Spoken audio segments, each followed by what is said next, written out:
Love them, hate them, or indifferent about their existence, plastics have been a part of the day-to-day human experience for over 50 years in some capacity. It's one reason that a 7-day-a-week operation like the transfer station here in Yarmouth will see people pulling through this area on any one of those 7 days to unload their plastic recyclables.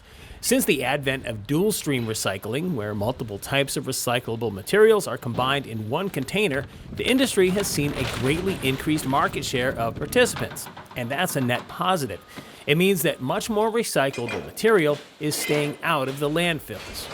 The containers, when they're full, average a weight of about 8 tons. The containers of recycling is typically plastic, glass, and tin. So those are combined together in a commingled container.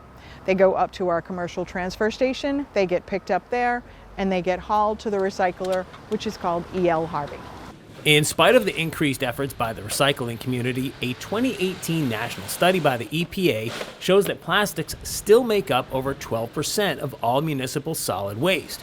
Some of the plastics that comprise that percentage are non-recyclable and come from the deli and bakery sections of supermarkets, as well as to-go containers and cutlery from restaurants. Many opponents to these plastics see it not only as an environmental issue, but a health issue as well. When you are eating with plastic, you are eating plastic. And the chemicals in plastic too. The chemicals leach from the plastic into your food and you're ingesting it, and that's scary. There was enough momentum to curb the amount of plastic used in Yarmouth that in April of 2023, a plastic reduction bylaw was passed, which targeted single-use food containers and utensils, as well as single-use plastic water bottles. Support for that measure came from Liz Argo, who can often be found walking the shores of Fallon's Pond with her little friend. I spoke at that meeting because I walk this beach and I pick up plastics. And that's all I said. I said, there's plastics everywhere. We need to do something. And it was, the town said, yes, let's ban plastics. Restaurant owners in town may not have been as thrilled about the proposed measure. Initial reaction to the proposal was a little bit of shock. We just weren't sure how we were going to manage our day-to-day operations. But now I believe there's a group of people in the town who are working to make it a little bit more achievable, just a step-by-step process. I do think eventually reducing the amount of plastic that we use just in day-to-day life is a good thing. I just don't know if we're starting in the right place. While a restaurant like Captain Parker's does a majority of in-house dining, there are those times when customers want their food to go, and the cost of complying comes with an increased price tag. When it comes to takeout operations, it will be very difficult. A lot of our guests will take food to go, they'll go to the beach and eat it.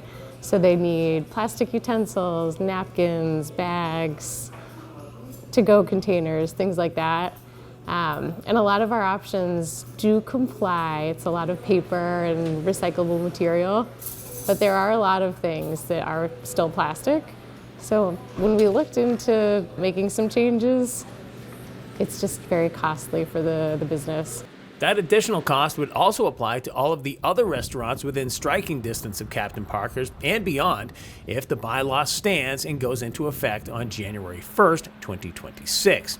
However, on October 10th, 2025, the town of Yarmouth adopted a new regulation that would not only ease the burden on local businesses, but satisfy even the most ardent supporters of the original bylaw. So much so that they want to see that bylaw rescinded, and they'll have their chance to rescind it at the Yarmouth Special Town Meeting at the Dennis Yarmouth Intermediate School on November 17th, 2025. When I was at the town meeting in the spring where the ban was approved unanimously, I was very, very pleased. And in fact, that was one of the reasons I ran for the select board, because I was so proud of my town. And as I was suspicious at the fall special town meeting when the health department and the Chamber of Commerce said we can't do this. But I am here to tell all of my cohorts that this is the way to do this. We'll get there, we'll get plastics out of our world, but we have to go with this process rather than a complete ban. And you're hearing it from somebody who was very skeptical. I feel like we need less plastics, and I know that's why a lot of people originally wanted this bylaw to pass. We have something in place. We'll still be reducing plastic in Yarmouth, if this bylaw is rescinded, the original one, if the original bylaw goes into effect, it's going to make life a lot harder for businesses.